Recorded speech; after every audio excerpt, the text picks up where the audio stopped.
Caríssimos irmãos e irmãs, nós vamos celebrar neste final de semana o 11º domingo do tempo comum. E o texto do Evangelho, que será proclamado em nossas celebrações neste domingo, é tirado do Evangelho de São Mateus, capítulo 9, versículo 36, e até o capítulo 10, versículo 8.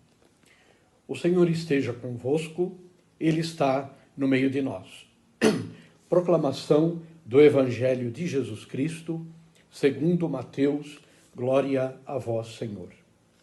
Naquele tempo, vendo Jesus as multidões, compadeceu-se delas, porque estavam cansadas e abatidas, como ovelhas que não têm pastor. Então disse a seus discípulos: a messe é grande, mas os trabalhadores são poucos. Pedi, pois, ao dono da messe que envie trabalhadores para a sua colheita. Jesus chamou os 12 discípulos e deu-lhes poder para expulsarem os espíritos maus e para curarem todo tipo de doença e enfermidade. Estes são os nomes dos 12 apóstolos. Primeiro, Simão, chamado Pedro, e André, seu irmão. Tiago, filho de Zebedeu, e seu irmão João. Filipe e Bartolomeu. Tomé e Mateus, o cobrador de impostos. Tiago, filho de Alfeu, e Tadeu, Simão, o zelota, e Judas Iscariotes, que foi o traidor de Jesus. Jesus enviou estes 12 com as seguintes recomendações: não deveis ir aonde moram os pagãos, nem entrar nas cidades dos samaritanos. Ide antes às ovelhas perdidas da casa de Israel. Em vosso caminho anunciai o reino dos céus, que está próximo.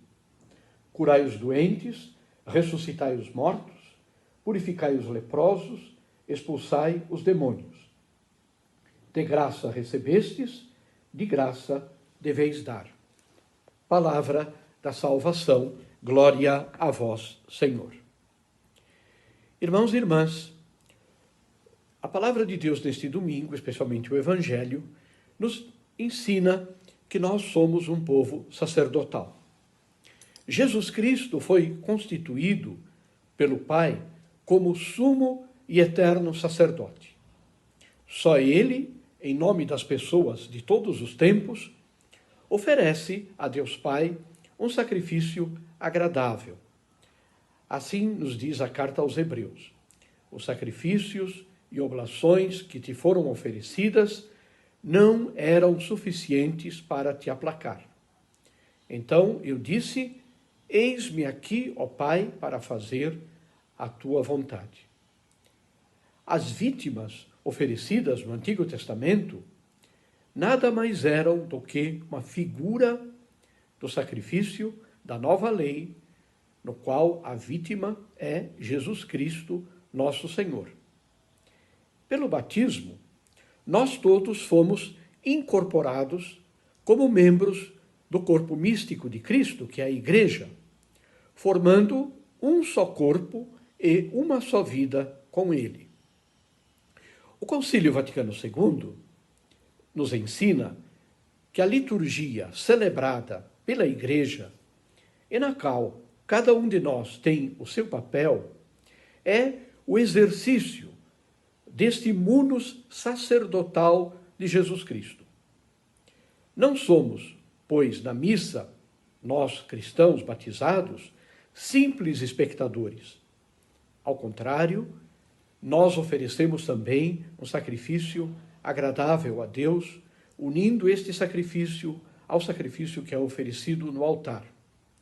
Oferecemos-nos a nós próprios e oferecemos o mundo em união com o único Redentor do mundo, que é Jesus Cristo, nosso Senhor. Por isso, quando Jesus se oferece em sacrifício ao Eterno Pai, ele não se oferece só, nem atua como sacerdote isolado. Oferece-se e oferece-nos, de tal modo que somos sacerdotes e vítimas em união com ele. A primeira leitura de hoje, tirada do livro do Êxodo, nos diz assim: agora, se ouvirdes a minha voz, se guardardes a minha aliança, sereis minha prosperidade especial entre todos os povos. Esta leitura tem esta referência ao sacerdócio de Cristo. A missão do único sacerdote aceito pelo Pai, que é Jesus Cristo, é ser o mediador. Como nós dizemos, é ser a ponte. Por isso, chamamos a Jesus de Pontífice Eterno.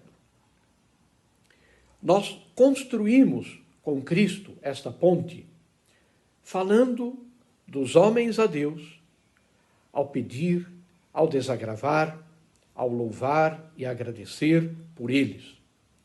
E também fazemos esta ponte falando aos homens acerca de Deus, ou seja, ensinando-os a estabelecer com Ele uma relação filial.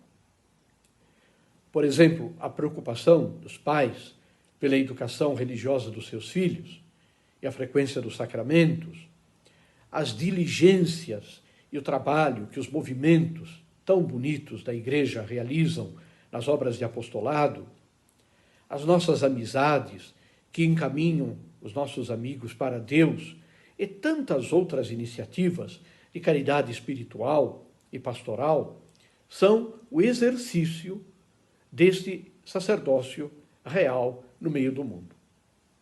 Mas o exercício do nosso sacerdócio real tem de começar, como nos diz o próprio Jesus, e nos diz também a carta aos Hebreus, por cumprir fielmente a vontade de Deus, a vontade do Pai. O nosso exercício deste sacerdócio real acontece na obediência. Por isso é que nós rezamos no Pai Nosso: seja feita a vossa vontade, assim na terra, ou seja, a começar pela vida de cada um de nós, em todas as situações da nossa vida, assim também como no céu. Como cristãos, de alma sacerdotal, podemos fazer muito pelos nossos irmãos e pela humanidade. Podemos rezar pelas pessoas para que se voltem para Deus na sua vida. Podemos falar às pessoas acerca de Deus. E podemos também ser uma presença de Deus junto às pessoas, debruçando-nos sobre elas, sobre as suas necessidades, os seus sofrimentos. Fazer de toda a vida uma oferenda agradável ao Senhor, este é o objetivo da nossa existência aqui nesta terra. Para isso, é preciso viver em santidade e em graça de Deus, fazendo o que Deus quer, como quer e quando Ele quer. Assim, irmãos e irmãs, podemos dizer que a nossa missão nesta terra é ser sinais de Deus no meio das pessoas e no meio do mundo, pelo nosso comportamento e pelas nossas palavras.